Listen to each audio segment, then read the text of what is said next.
Hello, welcome back to another Full Moon Sessions with your host Saul Muerte here from the Surgeons of Horror team to look at what we're calling the killer buzz. So this we're going to be talking about the horror movies or shows that have been around throughout the last full moon cycle, and that would be of the month of July.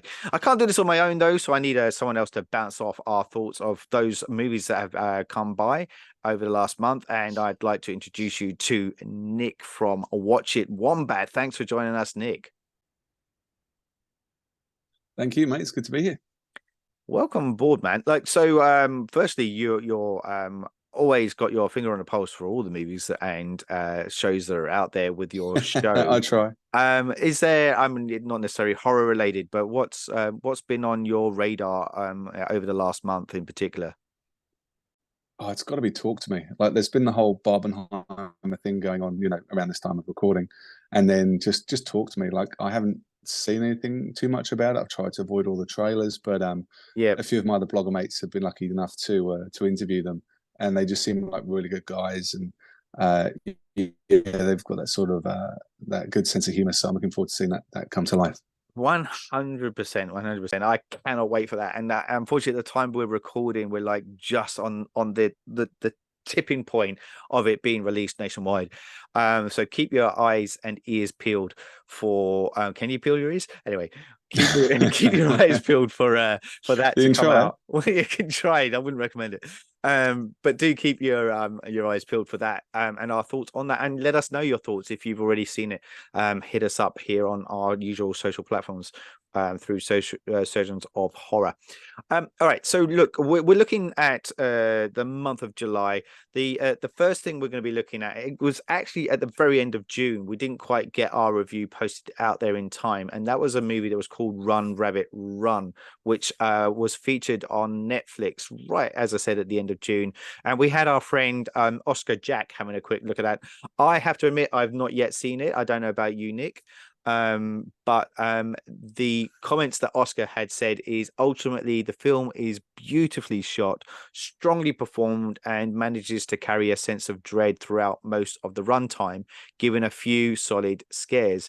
But it feels like a shallow adaptation of a book with so many threads that deserve more investigation and a hollowness that the prose would certainly fill. So yeah, I haven't had a chance to catch this one. Have you, Nick, out of interest? Or Yeah, I was actually very close to watching it and on the weekend, and then I saw Oscar's review and I was like, oh yeah, I don't know. And then my go-to is always go to IMDb. yes. And I think its score was maybe like a 6 or something. Sure, yeah. And I just thought, I don't know if I've got the patience for a 6. Like, I need a kind of 7 that's almost a guaranteed good watch. So yeah, I just wasn't really in the mood. I watched the trailer again and I was like, or the intro they have on Netflix. Yeah. And it didn't really capture me. I understand that too, because there is that little bit of sometimes with Australian dramas that there is the grit can be too gritty sometimes. You have to be really like in the right kind of headspace to go, all right, this is what I need to brace myself for. So like you, when I watched the trailer, I kind of already get a sense of what it's going to be. But I still will delve in there, don't get me wrong, and have a look at some point, but for the moment, hesitating. All right, so I wasn't a massive. Oh, sorry, mate. I was just going to say I wasn't a massissive fan of the Babadook, and it got that kind of no, you Babadook didn't like that, vibes. did you? See, I quite like the Babadook, but yeah, I think it's like, yeah, I think most people did. Apparently, it's a great film, but at the time wasn't really vibing with it. No, and you're not the only person that I've heard say that either, Nick. So you're not alone in that thought. But I liked a lot of the backstory and stuff around it. I thought it was quite nicely put together. Mythology and things. Mythology, that's the word I'm thinking of. Thank you. All right. So look, the next little one we're gonna look at is Oh, I've actually just lost my page, so just kind of bear with me. I may even have to cut around this, but or sandwich around it while we are talking. But it was Insidious, the Red Door, which was had a lot of hope or thoughts kind of building up around it in the lead up. And a lot of that was, I feel, because it came from or it was still within the realms of some creatives behind it, and Patrick Wilson being the director, who was, and that's his directorial debut. So, and he obviously had been in the first 2 installments. This is the 5th installment, though, so like it does make you wonder: are they kind of scraping the bottom of the furtherer to kind of get up some interest? Have you had the chance to see it, Nick? Before I kind of talk about my review of it. Yeah, no, I was lucky enough to win tickets through the Brisbane horror team, and yeah, I've got cinema tickets, so I'll go and watch it. But Yep. I didn't. I was away for the preview screening, so I missed that one. But Yes. I was really pumped for it because it did look more like a return to form, like the first one I loved. Yeah. And the second one was great because it tied really nicely into the first one, where there's like an overlap between they do things in the second one that actually appeared in the first one. Yeah, and it's really clever. And then I'd almost forgotten there was a third one. The fourth one was, pretty average too. Yes. And then so I'm like, okay, cool. The fifth one, I have high hopes. And then everyone I spoke to had seen it was just like very meh. But still willing to give it a go. Got to be a completist, and watch I'm them like all. that too, and I did delve in, and like it did have elements of it. So like here was my thoughts on the prognosis that I put up on Sessions of Horror website.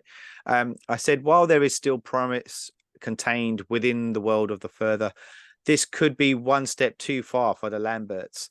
There is a decent plot at hand, crafted by Patrick Wilson for his feature-length directorial debut, and Whannell offers another venture into the world with his penmanship. On face value, though, it works, but delving a little deeper, and you soon realize it lacks the chemistry of the first film. The absence of one is noticeable, and the humor is a little too forced in places. Without the heart and soul of what initially drew us to Insidious, we're left stumbling around in the dark, waiting for someone to flick on the corpse light and lead us back home. So it was a bit of an average flick. I felt like they could have done a lot more with it. There were elements I liked. I did like the father-son relationship that was in it. But overall, I was kind of a little bit miffed by it. And like I said, it is 5 installments too much, I don't know. I just Yeah, were there any good scares? Because I know in the first one, I think everyone's kind of a bit over jump scares, but they actually had some well-earned ones in the first one. Yeah, they did. They did. And the tension was great. I felt like probably the one that worked the best was one that's kind of seen in the trailer, though. So you kind of know it's coming.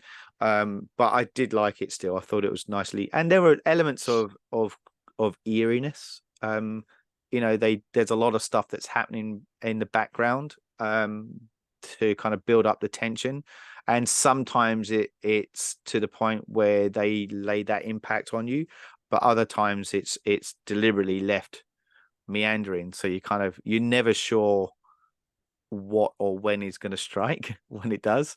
But some of it just fell a little bit twee in places. It was nice that they were and I've forgotten the guy's name, but the casting of the kid again as the older son. I take it it's not the kid grown up. It is the kid. He's grown up. It's the same dude. It is. It's the same kid. It's the same kid. Yeah. So wow. I quite like that. I thought that was nicely done. But there are elements in there that kind of that probably could have played a little bit better than it was. Like, they were playing on the strains of when you repress memories, essentially, and it will always find a way up to the surface. You can't kind of keep it contained, and that's essentially what happens for both Patrick Wilson's character and the son. And the strains that's had on their relationship, but also Patrick Wilson and his wife, who's played by Rose Byrne, and their relationship as well has suffered. But I felt like Rose Byrne was probably underutilized, which was a shame because she's a good actress. I felt like may have used her a little bit This is more. great. Yeah. But that was my penny's worth. So there might be people out there that are fans of it. If you were, let us know, hit us up. Or if you are in agreement with us and felt like it was a little bit lackluster, equally let us know. We're keen to hear your thoughts on that movie. Okay, so the next one we're going to have a quick look at isn't a movie, it was a series, and it was on Amazon Prime. And it was by the guys from Blumhouse as part of the creators, and it was called The Horror of Dolores Roach. It starred Justina Mercado. I want to hopefully pronounce her name properly as the central figure within it. Did you happen to catch this? There's like eight episodes long. They're quite quick. I think they're like half hour, so they're not like long episodes. Were you aware of this show at all, Nick, or did you catch this one at all? Yeah, anything sort of Blumhouse tends to pop up on my radar, really, because it's always worth a watch. Well, usually, more often than not. I mean, definitely a return to form with things like The Black Phone, which was great. So yeah, I was curious, but probably not enough to give it a go. But Yeah. hey, if you recommend, I'll give it a crack. Well, see, I don't know if I can recommend. Again, it has good elements to it. It's short. Like as I said, they're short eps, so you could kind of burn through it quite quick. But it's a horror comedy, right? And it's loosely inspired by the Barbara Sweeney Todd. But instead of being a barber, the central character is a masseuse. And wrongly convicted, or like, well, not wrongly convicted, took the fall for her at the time boyfriend with a big drug bust, and comes out like back into the neighborhood 16 years later trying to find herself again. But it was a bit mix and match. There were some elements that worked, some didn't that well. It has a cliffhanger on the end to make you think there'll be more to come, so I think they might be hoping there'll be interest to have another series. Big thing for me was that Cyndi Lauper is in it, which was quite refreshing to see her. Was that? Yeah, that doesn't sound like a horror or a comedy, so I'd be interested to maybe give that one a go. but she was kind of good. But yeah, I look. If you're at a loose end and want to just churn through a series, then yeah, go for it by all means. But I felt like it never goes dark enough. And the comedy is always a little bit stilted, really, in places. So that was my take on it. The next one was another streaming one, but this is a film, and it was a sequel or a part of a franchise. This was Bird Box Barcelona. I haven't seen this, so I cannot comment, and I haven't yet got my review in from one of our colleagues, so I can't even tell you what they thought about it. All I can say is what I saw from the trailer, and it feels like it's promising to be a good extension from the original film, which is always good when you see the franchise expanded a little bit more. The fact that it's set in a different location and it's away from America and in a European country also promises. But I haven't seen it, so I can't comment. How about you, Nick? Have you caught this one yet? Yeah, again, sorry, mate, not much help, but yeah, my 15-year-old son went to watch it, and he got a few minutes in, and he was sort of kind of interested. And he was Drifting out. like, it's all in a different language. I don't think he was just quite in the mood for the subtitles. And, yeah, there you go. That rub. I can't read thing, and it's got subtitles. Yeah. Yeah. Awesome. All right. Well, we'll buzz on from that one. But like, obviously, if anyone out there has already seen it, let us know your thoughts, and hopefully we'll post up a review in due course. The next one is another streaming film. This one was called Quicksand. This was off the streaming platform Shudder. Quicksand, in a nutshell, is about a couple that are going through turmoil. It's based in Colombia, and they are at the brink of separation. They go hiking and get into a bit of spot of bother, which then ends up with them both ending up in quicksand, which it funnily seems enough quite far-fetched, and it is. Yeah. But yeah, look, here's my quick review take on it. I said both Gaetan and Hawko, who are the leads in this film, provide compelling depictions of their character, and director Piltran does their best to weed out a decent thriller in a fairly rigid script.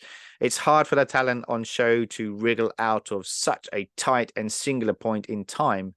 With more depth applied to the narrative and indeed each characters' perspectives, then the journey towards the climax would have been easier to endure. Ultimately, though, this is no easy task to pull off, and Piltran has just enough experience to keep it on the right side of bearable.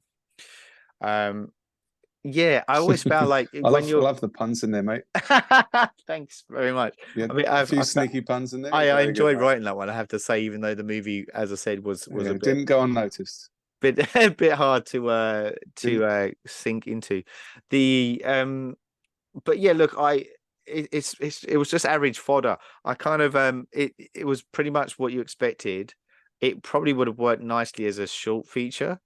But to try and build up character background, then place them in a situation where they're kind of stuck with each other. Their relationship is on the brink. So the worst thing you could think of is to be stuck somewhere with somebody that you're struggling to connect with, right? And it's a death In defying quicksand. situation in quicksand.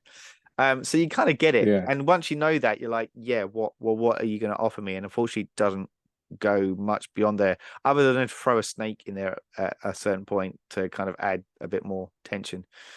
But yeah, a bit more. Yeah, because Now, I was interested in that one.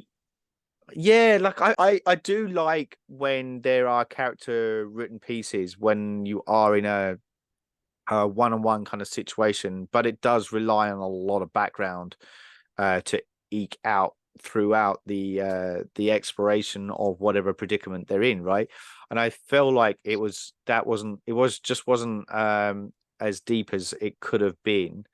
And there's nothing wrong with the Is performances that on a the show. pun? I know, I can't help it.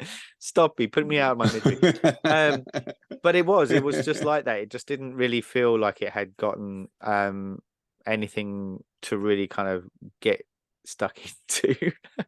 Oh dear. The thing is, with a film like that, like I was interested, and then I don't think I even read the whole synopsis before. I'm just like, well, when they get stuck in quicksand, is there really anywhere to go? In Yeah, not just in a literal sense, but like story wise, and yeah. unless you've got a talent like Ryan Reynolds in Buried, Yeah. where See, he I was is trying to just think of another example. Yeah.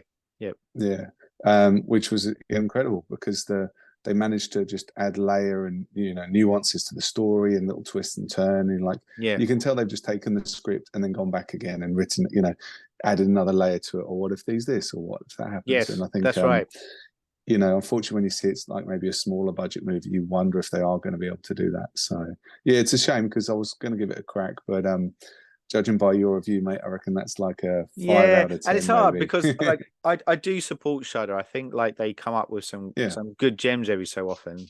So I'll always look at their exclusive and original content and try and review all of the ones yeah. that come out. Because sometimes there's some really bloody good ones. And they're enjoyable. So I don't want to put you on the spot, but I'll ask you. I'll just ask you anyway. Yeah, because I'm quite aware of Shudder, but do you have like a favorite Shudder movie? Because I'm never really sure where to sort of start with them. oh man, do I have a favorite Shudder movie? Can I come back to you on that? Only Edit this because out if you don't. only because I'm trying to. It's hard to think off the top of my head, but if I look on my letterboxed stuff, I know I've rated some that are like 4 stars in their stuff. So like so I can have a quick look. Yeah. I did you ever see Revenge? That was a French kind of film. That's really good. No, I don't It's think. Yeah. it's a rape revenge film. But it's done in a like as It's a tasteful as you can do rape. It's done in a tasteful way. And it's really the action sequence, like the build-up action sequences that follow on from that is actually really quite good. I thought it's extreme but done in a real way that I enjoyed that yeah. journey. So that one off the top of my head, I'm thinking, yeah, that was good. There was another one that was called Violator as well, which I thought it's not so much horror, but it felt That sounds horrible too. yeah, there's some disturbing bits in it, but it's more of a drama. But I found I Mm. enjoyed that though. Oh, what was the other one that was like For the Sake of Vicious or something like that? That was like really it's a home invasion movie where it's like the big boss of home invasion movies where they just keep getting people infiltrating the house to basically kill this guy. And it's really extreme, really bloody violent. And I loved it. Thought it was really good. So that was fun. But let me come back to you for some more because those are just the ones I'm thinking of off the top of my head. But I think there are others for sure. Maybe I should do an article actually and do like my top 10 Shudder recommendations. And Yeah, yeah, yeah, I'd be maybe keen to know. we'll have a little delve. Um, okay, so where am I up to is the next question. Yeah. So I think the next one on my list is a movie that came out on Screenbox, which we don't have here in Australia. It's in the Northern Hemisphere. Um, but they do have some kind of cool things every so often. They had the Living with Chucky documentary not so long ago, which they kind enough That to I have been have given a watched. screener of. I really liked that. I thought it was really interesting. Yeah. Um, and I like the Chucky movies. I know not everybody does, but I kind of like the humor and macabreness of Chucky films. So I enjoyed the background of that and watching that journey. But yeah, they've got another movie that's come out, which is the first ever Lithuanian slasher film. And it's called We Might Hurt Each Other. Um, and here was my thoughts on that. I said, if put by thrusting a nobody at the heart of the carnage, questions will be raised about a protagonist's approach to be a somebody at the detriment of those around him. This makes We Might Hurt Each Other a noteworthy entry into the slasher genre, and one that potentially provides Lithuania with not just its first entry, but one that provides a bold new direction.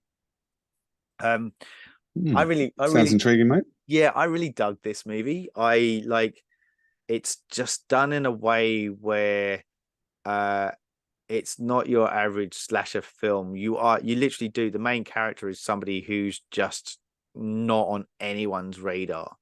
And he's the only person that cares about him is his best friend. Um and essentially he at graduation, the designated place that they're going to go and party falls through, and he just so happens to have his mum works in real estate and finds out about this property in the middle of nowhere, and that's where they go to, and so he uses that to try and win favor with these people that he's been on the outside of and never really blipped with.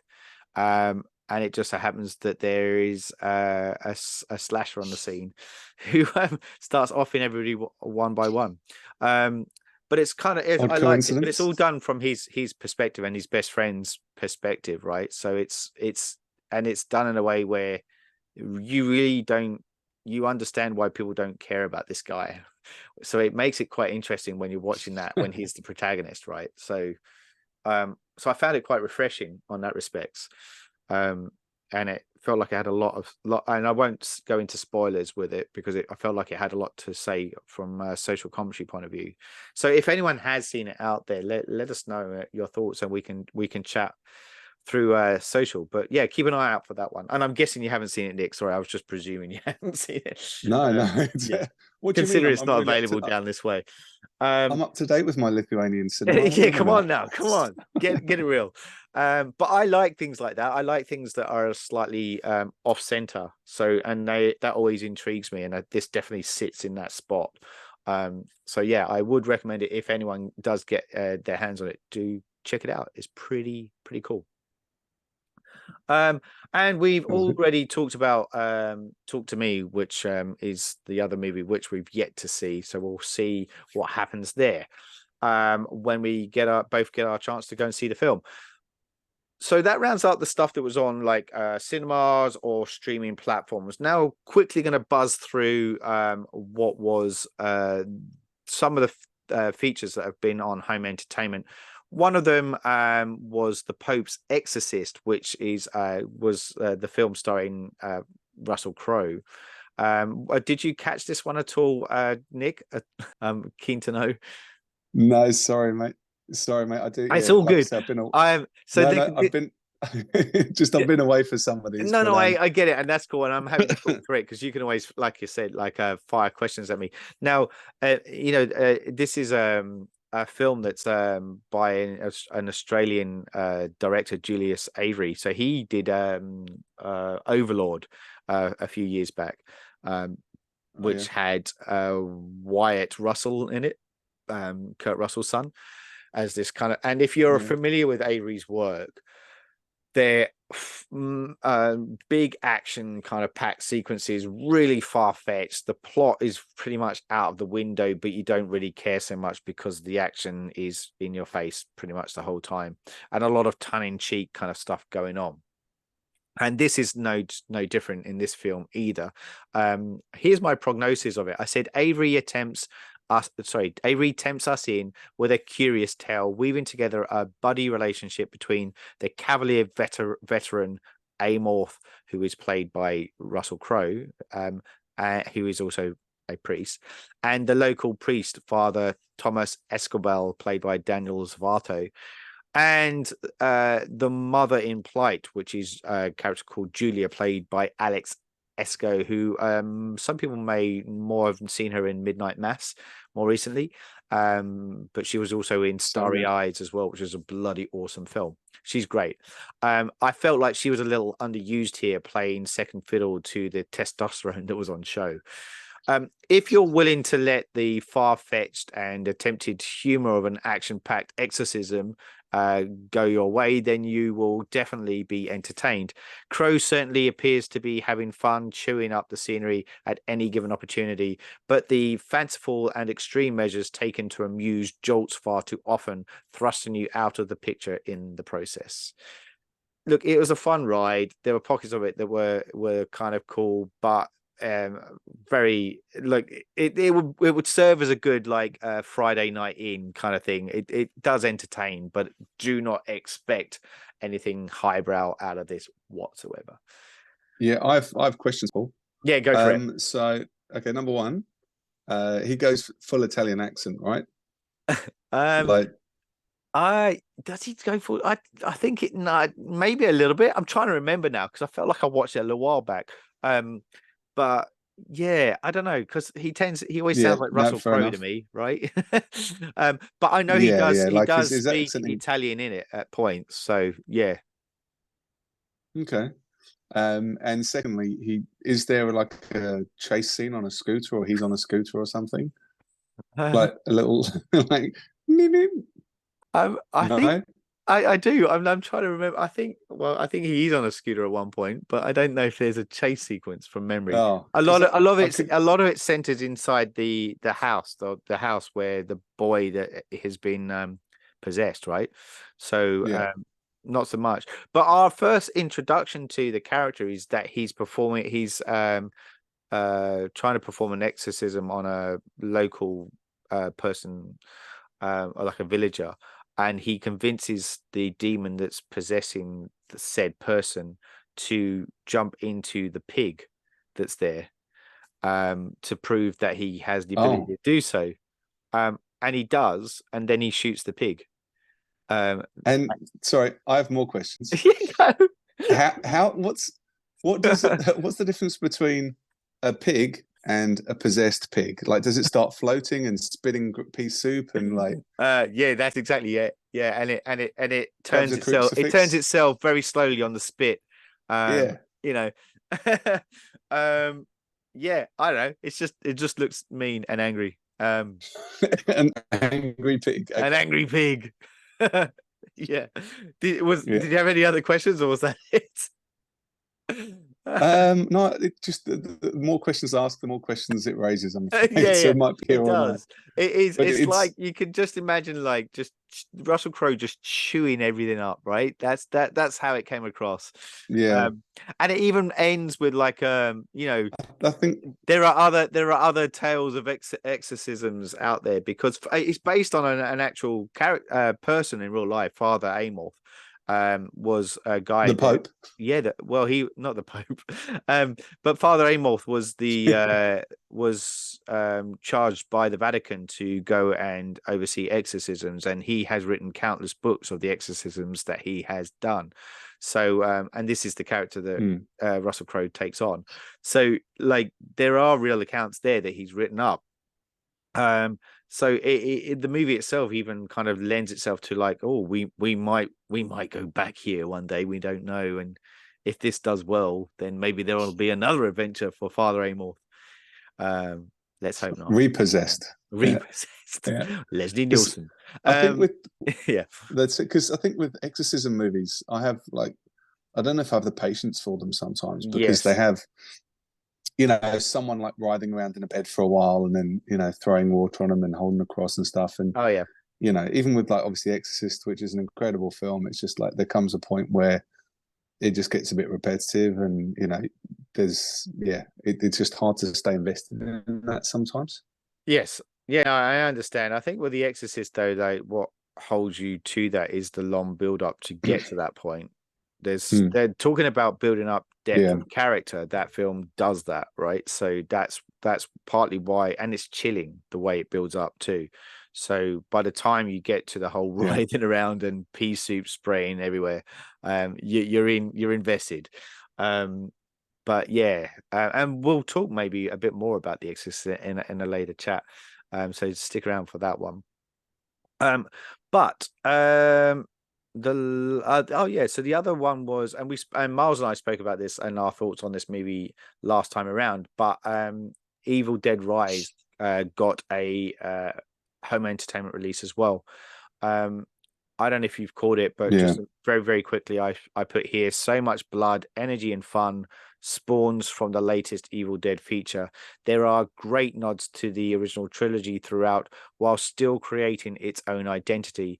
You can tell that director Lee Cronin is a fan and brings that zest to every frame on screen. By taking the evil out of the woods and thrusting it into the urban terrain, he has elevated the franchise to new heights.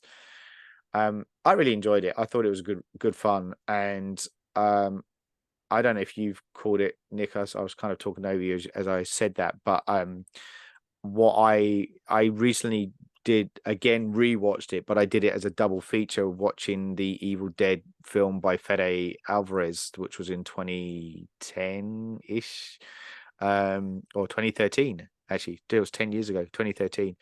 And it was All right. interesting. I remember when that film came out, I really dug it and I thought it was really cool.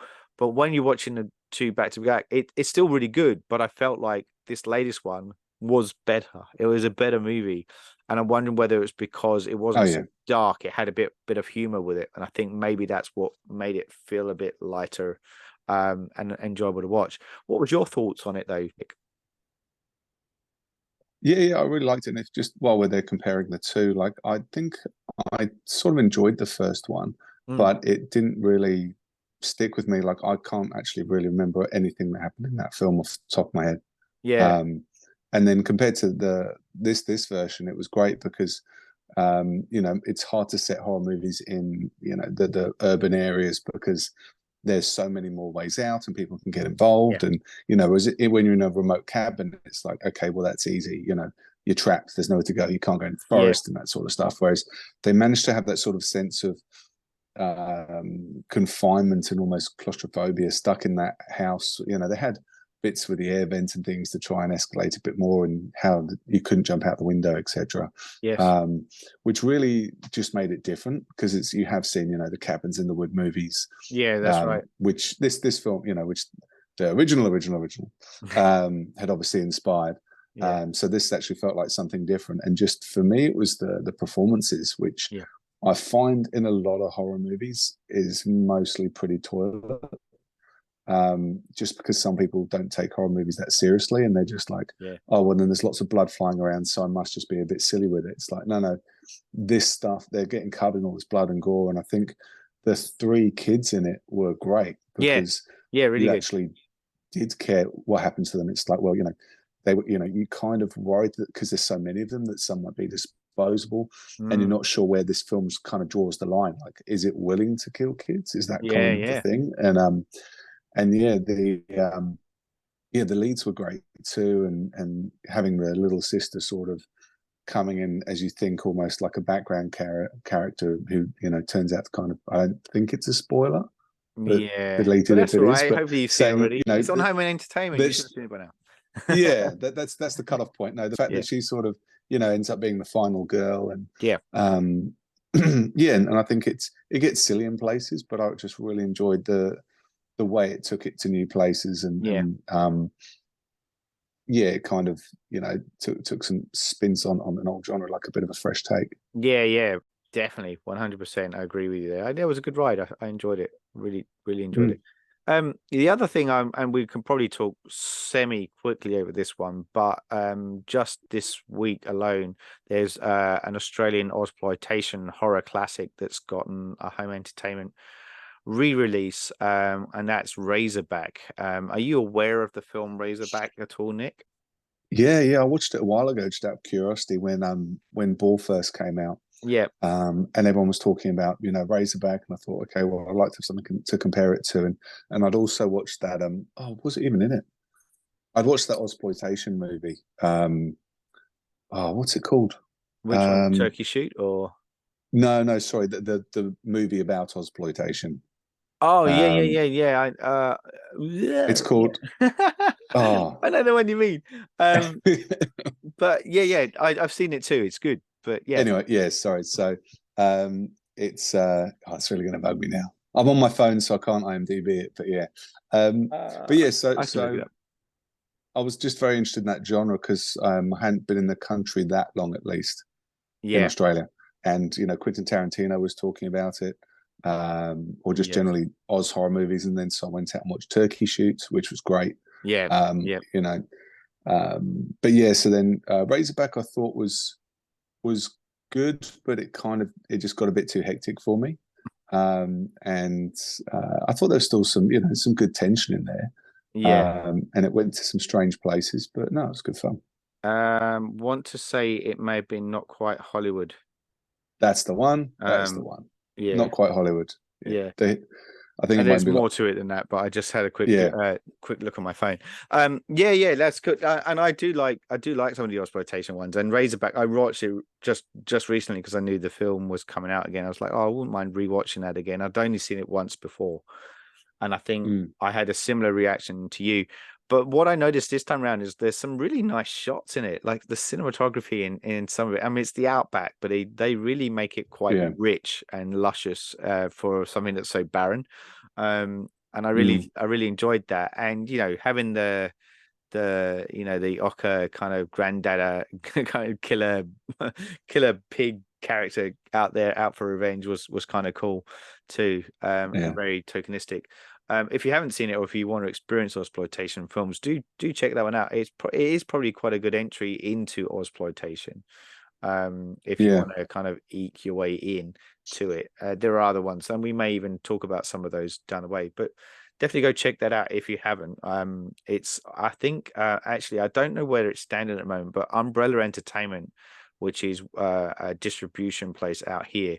And you can get a lot of those movies on there, which you can. But they've just been pushing out a new streaming channel called Broly, where you can kind of stream some of this stuff, and it's in its beta phase, but it's about to wrap up. So I don't know whether that means they'll then launch for good, and that means there'll be a cost associated to streaming it.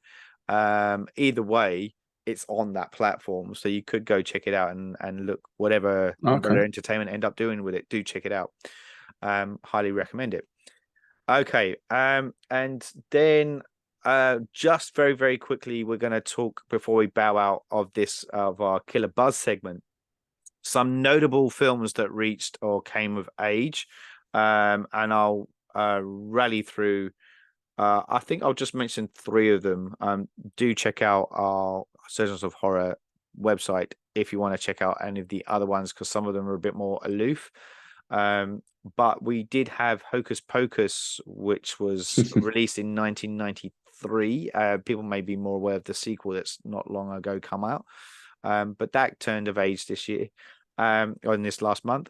We had another film where The Conjuring, obviously, which has still churning out franchises. The original film, The Conjuring, came out in 2013, so celebrating 10 years ago. Can you believe it? I can't believe that. I feel like it's longer than that because there's been so many movies that have come out since then. And the other one was Jaws 3D, the movie that probably we shouldn't talk about. Classic. Yeah, I mean, you and I did a whole big discussion on the Jaws franchise many moons ago now. So do check that out on our podcast, Surgeons of Horror, if you do want to check out Nick and I having a chat about all things Jaws. But yeah, that rounds out some of them. There are others, as I said, but they're just a little bit more aloof, and I feel like I could talk about them, but I may lose some of my friends out there. But as always, let us know your thoughts on any of the movies we've discussed. This will conclude not our full moon sessions, because this is just our first segment. This is just us having a quick chat around the movies or shows which are of the horror genre that have come out in July. If you've got any thoughts on any of that stuff, do let us know. Hit us up on our social media platforms and give us a holler and let us know what you're thinking out there. What has been your buzz for the last month? Do stick around. As I said, there are plenty more segments that we're going to get through. Check out my library of the occult, where I'm going to look at the Bram Stoker's Dracula novel and my thoughts on that. That's a pretty big one to start with, which is daunting, but I went there for you guys. I went there and had a chat about what I thought about the book and how it stands now.